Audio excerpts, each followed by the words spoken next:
Waziri Mkuu wa Israel Benjamin Netanyahu ameweka wazi msimamo wake wa kupinga vikali juhudi zozote za kuunda taifa huru la Palestina, saa chache kabla Baraza la Usalama la Umoja wa Mataifa kupiga kura juu ya rasimu ya azimio lililoandaliwa na Marekani kuhusu mustakabali wa Gaza, rasimu ambayo inaacha uwezekano wa kuibuka kwa taifa la Palestina.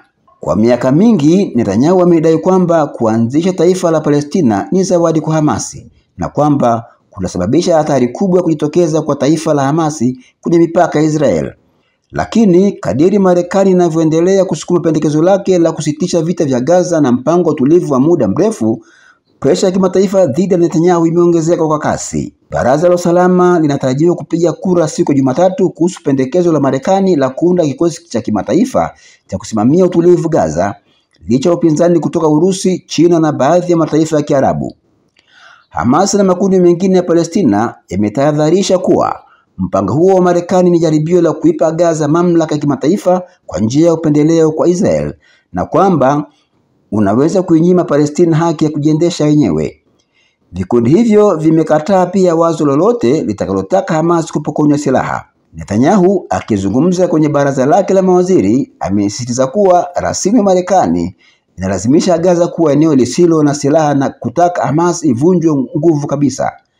Jambo hili litatokea kwa njia rahisi au kwa njia ngumu, alisema Netanyahu. Marekani ikikabiliwa na masharti kutoka kwa mataifa ambayo yanatarajia kuchangia wanajeshi katika kikosi hicho, iliboresha lugha ya azimio hilo kuipa Palestina nafasi ya kujiongoza.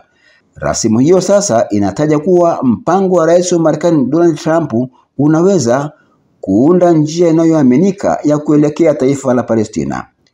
Urusi nayo imewasilisha azimio mbadala lenye maneno makali zaidi yanayounga mkono haki ya kuundwa kwa taifa la Palestina.